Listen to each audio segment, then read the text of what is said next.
Good morning student. ये हमारी biochemistry की क्लास है। बायोकेमिस्ट्री की जो हमारी क्लास स्टार्ट हुई थी वो हुई थी प्रोटीन सीक्वेंसिंग से।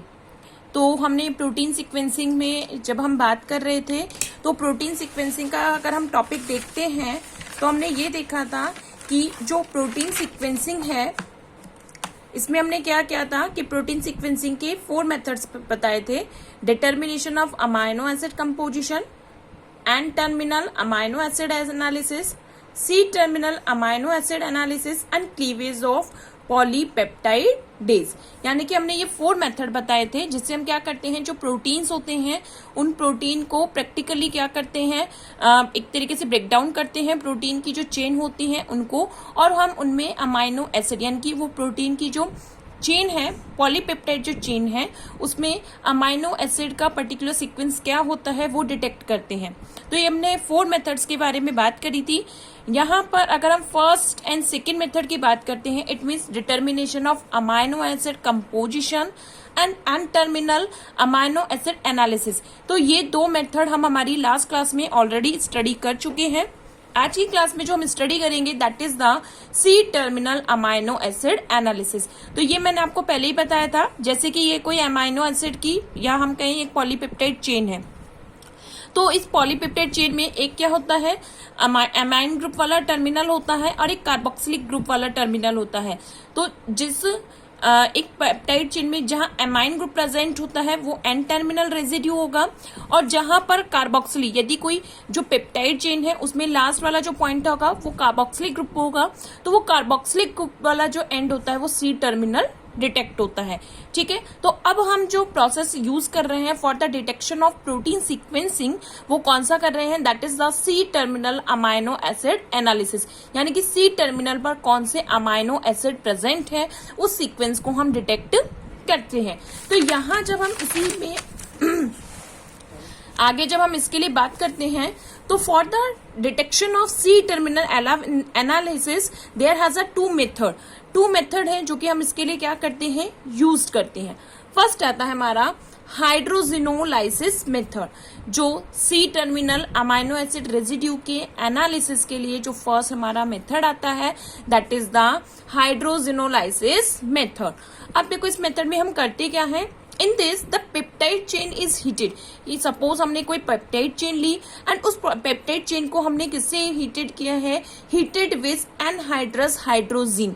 हम किससे हीटेड कर रहे हैं कि एक लॉन्ग पेप्टाइड चेन है और उस पेप्टाइड चेन को हम किससे, एनहाइड्रस हाइड्रोजीन से हीट करते हैं at the temperature of 373 kelvin.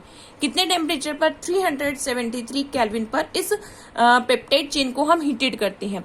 जब हम इस पेप्टाइड चेन को इस हाइड्रोजीन से हीट करते हैं तो क्या होता है कि जो पेप्टाइड चेन के जितने भी अमाइनो एसिड रेजिड्यू होते हैं जो कि कहां पर होंगे, सी टर्मिनल पर, वो क्या हो जाएंगे, हाइड्रोजाइड्स हो जाएंगे। क्या हो जाएंगे, वो हाइड्रोजाइड्स हो जाएंगे। तो देखो जैसे अगर हम बात करते हैं प्रोसेस क्या अप्लाई किया हमने कि हमने कोई पेप्टाइड चेन ली है, पेप्टाइड चेन जिसको हमने क्या किया है, हीट किया है किससे, एनहाइड्रस हाइड्रोजीन से।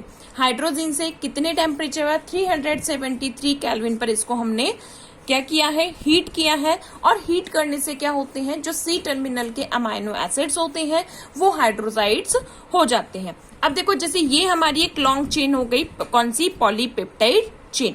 ये हमारी क्या हो गई, पेप्टाइड चेन हो गई। ये एक अमाइन ग्रुप हो, या हम कह सकते हैं ये एक अमाइनो एसिड्स हो गया, ये सेकेंड अमाइनो एसिड्स हो गया, ये नेक्स्ट अमाइनो एसिड हो गया, और इनके बिटवीन में ये क्या प्रेजेंट है, पेप्टाइड बॉन्ड। ठीक है, इनके बिटवीन में ये क्या प्रेजेंट हुआ है, पेप्टाइड बॉन्ड प्रेजेंट हुआ है। अब इस पेप्टाइड चेन को हमने क्या किया है, हीटेड किया है। हीट किया है, ये सिंबलाइजेशन हो गया, हीट किया है कितने, 373 केल्विन पर, किससे, जो एनहाइड्रस हाइड्रोजीन से। ये क्या है हमारा, NH2 जो है दैट इज द हाइड्रोजीन। ये क्या है हमारा, हाइड्रोजीन।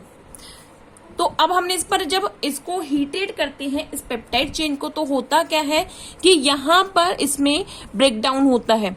जैसे अगर हम बात करते हैं ये क्या हो जाएगा, यहाँ से पेप्टाइड चेन, क्योंकि ये इसका सी टर्मिनल है, तो इस सी टर्मिनल वाले एरिया पर से क्या होता है, जो अमाइनो एसिड रेजिड्यू है वो क्या हो जाता है, ब्रेक डाउन हो जाएगा। और क्या होगा, देखो बनेगा क्या, ये एक सेपरेट, यानी कि इसमें क्या होगा, all amino acid residue of peptide chain except C terminal are converted to the hydrazides, hydrazides में कन्वर्ट हो जाएंगे। यानी कि जितने भी अमाइनो एसिड्स के जो रेजिड्यू होंगे एक्सेप्ट सी टर्मिनल पे, सबके सब तो क्या हो जाएंगे, हाइड्रोजाइड्स हो जाएंगे। और हमारे पास एक क्या मिल जाएगा, फ्री अमाइनो एसिड्स मिल जाएगा। तो देखो यहां से जब क्लीवेज हुआ तो ये हमारे क्या बन गए, अदर तो बन गए हमारे अमाइनो, जो अदर हमारे बने हैं ये क्या बन जाते हैं, हाइड्रोजाइड्स। और यहाँ पर ये हमें क्या मिल जाता है, लास्टली जो सी टर्मिनल पर होता है वो हमको एक अमाइनो, फ्री अमाइनो एसिड्स मिल जाता है। ठीक है, तो ये क्या करा है हमने, C terminal amino acid analysis. तो हम क्या कर रहे हैं, फिर से अगर हम इसको देखें कि एक जो पॉलीपेप्टाइड चेन होती है, उस पॉलीपेप्टाइड चेन में क्या हो रहा है, बहुत सारे अमाइनो एसिड प्रेजेंट है।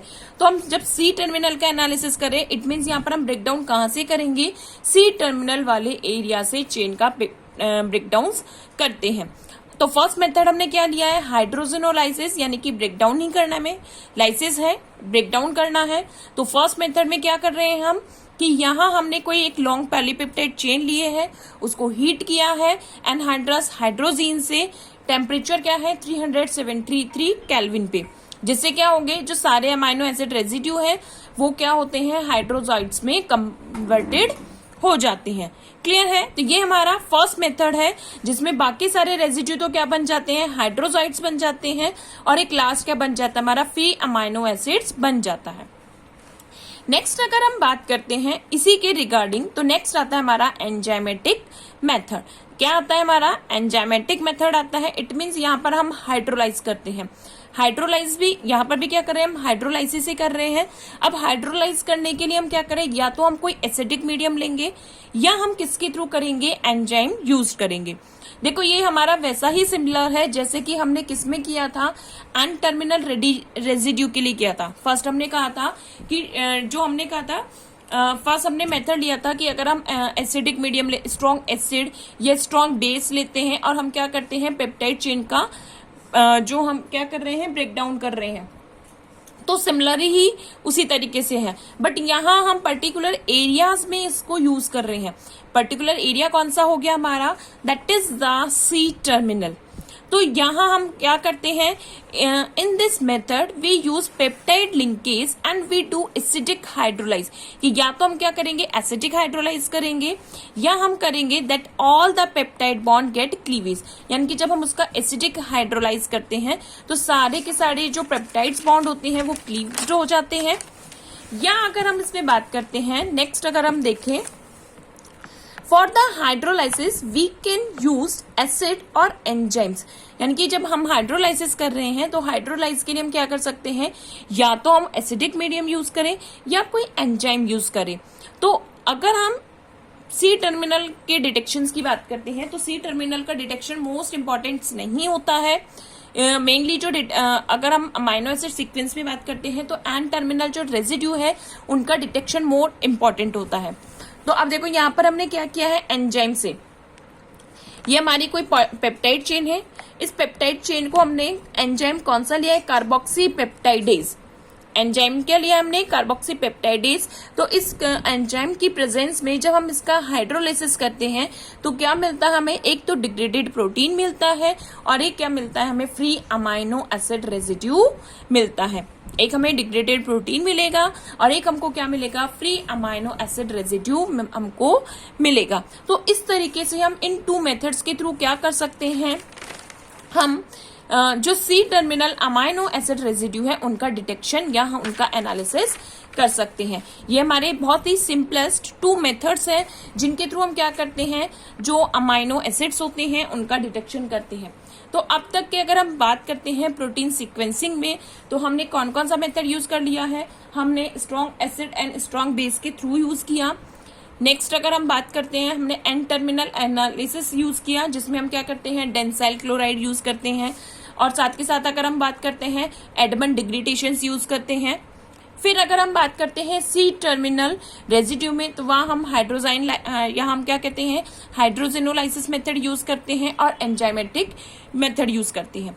अब इन सारे के सारे प्रोसेस में मोस्ट इंपॉर्टेंटली अगर प्रोटीन सीक्वेंसिंग के रेफरेंस में अगर हम बात करते हैं तो वो आता है हमारा N terminal residue analysis. Protein sequencing का अगर जो मोस्टली इम्पॉर्टेंट हमारा जो टॉपिक्स आता है, या अगर हम बात करते हैं जो मतलब प्रैक्टिकली अप्रोचेबल जो मेथड आता है वो क्या आता है, एन टर्मिनल एनालिसिस आता है। तो वहां हम मोस्ट कॉमनली जो यूज करते हैं एन टर्मिनल एनालिसिस मेथड ही यूज करते हैं for the detection of protein sequencing. Clear है। अब हमारा लास्ट जो मेथड आता है that is the specific cleavage of polypeptide chain. It is also a very important topic, बहुत इंपॉर्टेंट टॉपिक है और बहुत सिंपलेस्ट टॉपिक भी है जो कि प्रोटीन सीक्वेंसिंग के डिटेक्शंस में यूज किया जाता है। अब जनरली अगर हम बात करते हैं, हमने अभी तक जितने भी तीनों मेथड्स पढ़े हैं हमारे, जैसे determination of amino acid composition या एन टर्मिनल एनालिसिस या सी टर्मिनल एनालिसिस, तो सारे के सारे जितनी भी प्रोटीन सीक्वेंसिंग की टेक्निक्स होती हैं उनमें पॉलीपेप्टाइड जो चेन होती है वो मोर देन 50 ही अमाइनो एसिड रेजिड्यू होंगे। यानी कि उन जो हम ये सारे मेथड यूज करते हैं तीनों के तीनों, वो कहाँ अप्लाई कर सकते हैं, ऐसी पॉलीपेप्टाइड चेन पर अप्लाई करते हैं जहां 50 अमाइनो एसिड रेजिड्यू प्रेजेंट होते हैं। जब इससे ज्यादा अमाइनो एसिड रेजिड्यू प्रेजेंट होंगे तो वहां हम क्या करें, प्रोटीन सीक्वेंसिंग को किस स्टेप से यूज किए जाते हैं फॉर दिस। तो यहां अगर हम बात करते हैं, all the sequence techniques can not determine the amino acid sequence of polypeptide with more than 50 amino acid residue. यानी कि जितनी भी हमने अभी तक टेक्निक्स ली हैं वो टेक्निक्स क्या कर सकती हैं, केवल 50 अमाइनो एसिड रेजिड्यू की जो पॉलीपेप्टाइड चेन होती है उसको ही डिटेक्ट कर पाती है।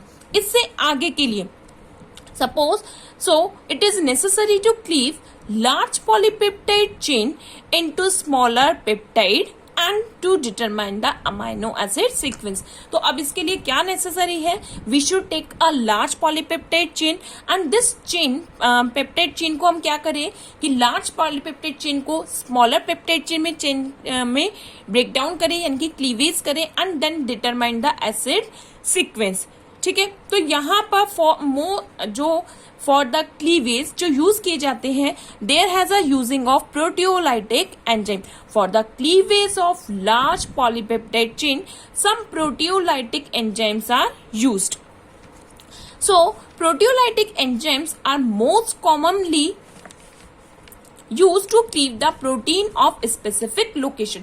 अब ये जो प्रोटियोलाइटिक्स एंजाइम होते हैं ये क्या करते हैं, जो प्रोटीन की हमारी चेन होते हैं उनको स्पेसिफिक जो प्लेस होते हैं या स्पेसिफिक लोकेशन होते हैं वहां से क्लीव्स करते हैं। इट मीन्स यहाँ अगर हम बात करते हैं तो जो जितने भी हमारे जो प्रोटियोलाइटिक्स एंजाइम्स होते हैं, यानी कि डिफरेंट टाइप के जो प्रोटियोलाइटिक्स एंजाइम्स हैं, वो एक पॉलीपेप्टाइड जो चेन होती है उसके डिफरेंट लोकेशंस पर अटैक करते हैं और वहां से उसको क्या करते हैं, क्लीव्स करते हैं। इट मीन्स यानी कि कुछ पेप्टाइड ऐसे होते हैं जो कि प्रोटीन जो अगर हम बात करते हैं कोई पॉलीपेप्टाइड चेन है उसके एन टर्मिनल पर अटैक करते हैं। कुछ ऐसे प्रोटियोलाइटिक एंजाइम्स होते हैं जो कि मिड चेन यानी कि पॉलीपेप्टाइड के मिड में जो पेप्टाइड बॉन्ड्स होते हैं वहां से उसे ब्रेक डाउन करते हैं। और कुछ ऐसे होते हैं जो कि सी टर्मिनल में प्रेजेंट जो अमाइनो एसिड्स होते हैं उनको ब्रेक डाउन करते हैं। तो इट मीन्स ये प्रोटियोलाइटिक एंजाइम्स क्या होते हैं, these are commonly use for the cleave the protein at specific location. ठीक है, स्पेसिफिक लोकेशन पर क्लीव करने के लिए इन प्रोटियोलाइटिक एंजाइम्स को यूज किया जाता है। These proteolytic enzymes can be endopeptidase और exopeptidase, यानी कि जो प्रोटियोलाइटिक एंजाइम्स होते हैं that can be endopeptidase, यानी कि एंडो यानी कि लास्ट जो होते हैं, एंडोपेप्टाइडेज यानी कि जो पेप्टाइड बॉन्ड है उनको कहां से बॉन्ड करते हैं, इंटरनली। और अगर हम एक्सोपेप्टाइडेज की बात करते हैं तो ये एक्सोपेप्टाइडेज एंजाइम्स क्या करते हैं, जो अमाइनो एसिड रेजिड्यू होते हैं उनको टर्मिनल जो पेप्टाइड बॉन्ड होते हैं उनको ब्रेक डाउन करते हैं। सपोज करो ये कोई पेप्टाइड चेन है और उसको हम क्या कर रहे हैं, या इन दोनों के बिटवीन के जो पेप्टाइड बॉन्ड है उनको ब्रेक डाउन कर रहे हैं। ठीक है। तो it is a very important method for the detection of the protein sequencing. अब देखो यहाँ हमने कुछ ऐसे प्रोटियोलाइटिक इंपॉर्टेंट प्रोटियोलाइटिक एंजाइम्स लिए हैं जो कि क्या करते हैं, पर्टिकुलरली जो साइट्स होती हैं यानी कि पेप्टाइड चेन की पर्टिकुलर एरिया पर क्या करते हैं, उसको क्लीवेज करते हैं। अब फर्स्ट ऑफ ऑल हम बात करते हैं ट्रिप्सिन। ये प्रोटियोलाइटिक एंजाइम्स है। ट्रिप्सिन क्या करता है, it cleave the carboxyl side of lysine and arginine at the C terminal। ये क्या करता है कि जो C टर्मिनल पर अगर लाइसिन और आर्जिनिन प्रेजेंट होता है तो वहां से जो पेप्टाइड चेन है उसको क्लीव करने का वर्क करेगा। ठीक है, ट्रिप्सिन क्या करेगा, जो कार्बोक्साइल साइड चेन है यानी कि C टर्मिनल पर अगर वहां पर लाइसिन और आर्जिनिन प्रेजेंट होता है तो उस प्लेस पर से पेप्टाइड बॉन्ड को क्लीव करने का वर्क करता है। But when proline is next to lysine और arginine it not cleavage, यानी कि अगर उस C टर्मिनल पर यदि लाइसिन के जस्ट नेक्स्टली प्रोलीन प्रेजेंट है या जस्ट क्या प्रेजेंट है, प्रोलीन प्रेजेंट हो, या आर्जिनिन की जस्ट नेक्स्ट क्या प्रेजेंट हो, प्रोलीन प्रेजेंट हो, तो ट्रिप्सिन वहां पर उस पेप्टाइड चेन को क्लीवेज नहीं करता है। तो ये स्पेसिफिक साइट्स हो गई कि सी टर्मिनल पर लाइसिन और आर्जिनिन है तो क्या होगा, ट्रिप्सिन उस पॉलीपेप्टाइड चेन को ब्रेक डाउन या क्लीव कर सकता है। बट अगर प्रोलीन प्रेजेंट है तो यानी लाइसिन के बाद प्रोलीन या आर्जिनिन प्रेजेंट है तो उस टाइम पर ट्रिप्सिन जो हमारा पेप्टाइडेज एंजाइम प्रोटियोलाइटिक एंजाइम है वो वर्क नहीं करेगा। नेक्स्ट अगर हम बात करते हैं काइमोट्रिप्सिनोजन, ये टी है, एक मिनट, नेक्स्ट क्या है, दैट इज द काइमोट्रिप्सिनोजन। अब काइमोट्रिप्सिनोजन क्या किस पर वर्क करता है, यानी कि ये वहां वर्क करेगा जब पर फेनिल या हम कहें थायरोसिन, ट्रिप्सिन, ये अमाइनो एसिड प्रेजेंट हो, कौन से पर, जहां पर ट्री यानी कि जो हमारी पेप्टाइड चेन है उसके सी टर्मिनल पर यदि फेलिन प्रेजेंट है, थायरोसिन प्रेजेंट है, या अगर हम बात करते हैं ट्रिप्सिन प्रेजेंट है तो वहां पर कौन सा प्रोटियोलाइटिक एंजाइम वर्क करता है, दैट इज द काइमोट्रिप्सिनोजन। ये एंजाइम वहां पर वर्क करता है। नेक्स्ट अगर हम बात करते हैं पेप्सिन, अब देखो पेप्सिन भी सिमिलर वर्क करता है जो कि किसका है, काइमोट्रिप्सिन का है। यानी कि पेप्सिन भी कब वर्क करता है, जब फेलिन हो या टायरोसिन हो या ट्रिप्सिन हो, लेकिन ये कहाँ प्रेजेंट हो, अगर एन टर्मिनल पर प्रेजेंट होंगे तो कौन सा एंजाइम ब्रेक डाउन करेगा, पेप्सिन, और अगर सी टर्मिनल पर होंगी तो कौन सा प्रोटियोलाइटिक एंजाइम क्लीव करेगा, काइमोट्रिप्सिन करेगा। क्लियर है। अब आता है ये cyanogen bromide, it is a very important, जो कि मोस्ट कॉमनली अगर हम बात करते हैं जो पेप्टाइड चेन है उसको क्लीव्स करने के लिए यूज किया जाता है। बहुत ही कॉमनली जो एंजाइम है दैट इज द काइमोजन ब्रोमाइड। अब जो काइमोजन ब्रोमाइड है इसके लिए जनरली शॉर्ट फॉर्म भी यूज की जाती है, दैट इज CNBR। इसके लिए जो शॉर्ट फॉर्म आती है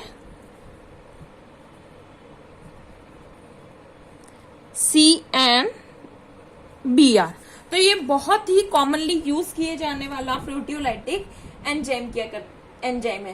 तो ये क्या करता है, it's cleave peptide bond at C terminal of methionine residue, यानी कि यदि सी टर्मिनल पर मेथियोनिन रेजिड्यू प्रेजेंट है तो वहां पर ये क्या करता है, उस पेप्टाइड चेन को क्लीव करता है। नेक्स्ट आता है हमारा थर्मोलाइसिन।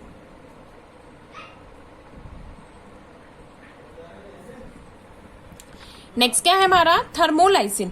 अब थर्मोलाइसिन जो एंजाइम है that is also a proteolytic enzyme, और ये प्रोटियोलाइटिक एंजाइम्स क्या करता है, ये amino acid with bulky hydrophobic side chain, यानी कि अमाइनो एसिड यहाँ पर क्या हो, बहुत सारे हाइड्रोफोबिक जो अमाइनो एसिड्स होते हैं वो बल्क में प्रेजेंट होते हैं, उस एरिया को की बॉन्ड्स को ब्रेक डाउन या क्लीव करने का वर्क करता है।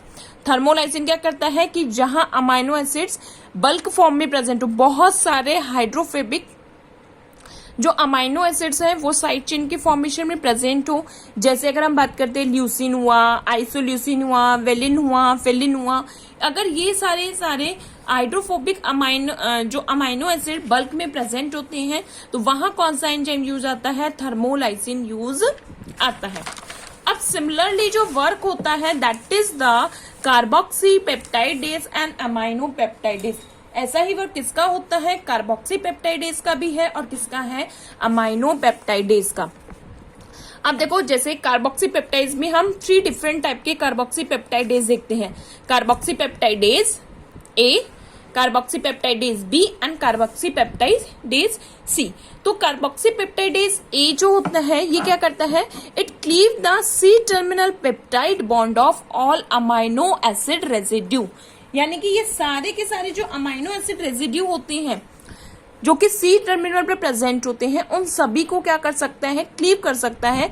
बट कौन कौन से को नहीं करता है, that is the proline, lysine and arginine. यानी कि जैसे प्रोलिन हुआ, लाइसिन हुआ, आर्जिनिन हुआ, यदि उस रेजिड्यू में यानी कि उस अमाइनो एसिड में सी टर्मिनल पर अगर ये तीनों अमाइनो एसिड प्रेजेंट है तो कार्बोक्सी पेप्टाइडेज जो ए है वो उनको क्लीव नहीं कर पाएगा अदरवाइज, और जितने भी अमाइनो एसिड प्रेजेंट होंगे सी टर्मिनल पर उनको ये एंजाइम क्लीव कर सकता है। नेक्स्ट बात करते हैं हम कार्बोक्सी पेप्टाइडेज बी। अब जो कार्बोक्सी पेप्टाइडेज बी है इट इज इफेक्टिवली ओनली कब इफेक्टिव होता है, when arginine and lysine at C terminal. यानी कि कार्बोक्सी पेप्टाइडेज बी जो प्रोटियोलाइटिक एंजाइम है वो तभी इफेक्टिवली जो हमारी पेप्टाइड चेन है उसको क्लीव करेगा जब उसके सी टर्मिनल पर या तो आर्जिनिन अमाइनो एसिड प्रेजेंट हो या लाइसिन अमाइनो एसिड प्रेजेंट हो। यानी कि अगर ये दोनों प्रेजेंट है तो effectively carboxy peptidase B proteolytic enzyme उस अमाइनो एसिड जो चेन होगी या प्रोलीपेप्टाइड जो चेन होगी उसको क्लीव करने का वर्क इजीली करेगा। नेक्स्ट आता है हमारा carboxy peptidase C. It's act on any C terminal residue. यानी कि ये भी क्या करता है, कार्बोक्सी पेप्टाइडेज ए के सिमिलर ही सी टर्मिनल पर जितने भी अमाइनो एसिड रेजिड्यू प्रेजेंट हो उन सभी को क्लीव करने का वर्क कर सकता है। चाहे कोई सा भी एंजाइम प्रेजेंट हो उस एंजाइम कोई सा भी अमाइनो एसिड प्रेजेंट हो उस पेप्टाइड चेन में जो सी टर्मिनल पर ये एंजाइम उसको क्या कर सकता है, क्लीव कर सकता है। नेक्स्ट आता है हमारा अमाइनो पेप्टाइडेज। जो अमाइनो पेप्टाइडेज होते हैं ये क्या करते हैं, they catalyse the cleavage of amino acid from amino terminus of the protein. ये क्या करेंगे, यानी कि जो अमाइनो पेप्टाइडेज एंजाइम्स होते हैं, अब देखो दोनों एंजाइम्स की एक स्पेशलिटीज है, carboxy peptidase and amino peptidase. जो कार्बोक्सी पेप्टाइडेज एंजाइम होते हैं it only act on the C terminal. C terminal पर क्या प्रेजेंट होता है, that is a carboxyl group. बात समझ में आ रही है कि सी टर्मिनल पर क्या होते हैं, कार्बोक्साइल ग्रुप होते हैं। तो कार्बोक्साइल जो ग्रुप होते हैं उनको क्लीव करने के लिए कौन से एंजाइम यूज आते हैं, these are the carboxy peptidase. और इसी तरीके से जब हम बात करते हैं एन टर्मिनल है तो एन टर्मिनल पर कौन सा ग्रुप प्रेजेंट होता है, अमाइन ग्रुप है। तो अमाइन ग्रुप को क्लीव करने के लिए कौन से एंजाइम यूज आते हैं, these are the amino peptidase. Clear है, यानी कि यदि सी टर्मिनल पर अमाइनो एसिड्स हैं उनको क्लीव करना है तो कौन सा एंजाइम हम जनरली यूज कर सकते हैं, कार्बोक्सी पेप्टाइडेज यूज कर सकते हैं। और यदि हम एन टर्मिनल के जो अमाइनो एसिड्स हैं उनको क्लीव करना है तो हम कौन से यूज करते हैं, अमाइनो पेप्टाइडेज एंजाइम का यूज करते हैं। जैसे कि इनका नेम है कि दोनों ही सी टर्मिनल पर फंक्शनल ग्रुप कौन सा है हमारा, कार्बोक्सिलिक, एन टर्मिनल पर फंक्शनल ग्रुप कौन सा है हमारा, एमाइन। तो दोनों सिमिलरली फंक्शनल ग्रुप के अकॉर्डिंग ही क्या है, हमारे एंजाइम्स होते हैं। तो यहां अगर हम बात करते हैं अमाइनो पेप्टाइडेज एम, कौन सा एंजाइम है, amino peptidase M. It catalyse the cleavage of all free N terminal residue. यानी कि एन टर्मिनल पर जितने भी फ्री रेजिड्यू प्रेजेंट होंगे उन सभी को क्लीव कर सकता है। तो इस तरीके से ये अगर हम देखते हैं हमारा टॉपिक कंप्लीट होता है, that is the protein sequencing. Protein sequencing यानी कि हम क्या कर रहे हैं, प्रैक्टिकली जो हमारी अमाइनो एसिड की या हम कहें जो पेप्टाइड की जो चेन होती है या पॉलीपेप्टाइड जो चेन होते हैं उनमें कौन सा जो अमाइनो एसिड है वो कौन सी पोजीशन पे प्रेजेंट होता है वो हम डिटेक्ट करते हैं। और डिटेक्शंस के हमने क्या देखे, 4 मेथड्स देखे हैं। डिटेक्शन ऑफ, अगर हम बात करते हैं फर्स्ट अगर हम इसमें अगर हम बात कर रहे हैं तो that is the determination of amino acid composition. Second is the N-terminal analysis. Third is the C-terminal analysis. And last is the cleavage of polypeptide chain. तो इस तरीके से हमने इन 4 मेथड्स को डिटेल में स्टडी कर लिया है। और अगर फिर भी आपको इस टॉपिक में कोई प्रॉब्लम आती है तो आप मेरे को मैसेज कन्वे कर सकते हैं। थैंक यू स्टूडेंट्स, आज की क्लास हम यहीं कंप्लीट करते हैं। प्रोटीन सीक्वेंसिंग के साथ एक छोटा सा टॉपिक आती है, दैट इज द एसे। वो ऐसे हम हमारी नेक्स्ट वीडियो में स्टडी करेंगे। आई थिंक वो 10 to 15 मिनट्स का शॉर्ट टॉपिक है जो हम हमारी नेक्स्ट क्लास में स्टडी करेंगे। Thank you. आपको ये जो मतलब बायोकेमिस्ट्री के नोट्स हैं वो आपको पीडीएफ फाइल में आपके ग्रुप पर अवेलेबल हो जाएंगे। इनके हम पीडीएफ बना के अपने ग्रुप पर ट्रांसफर कर देंगे और वहां से हम क्या कर सकते हैं, इनको आप नोट डाउन कर सकते हैं। Thank you students.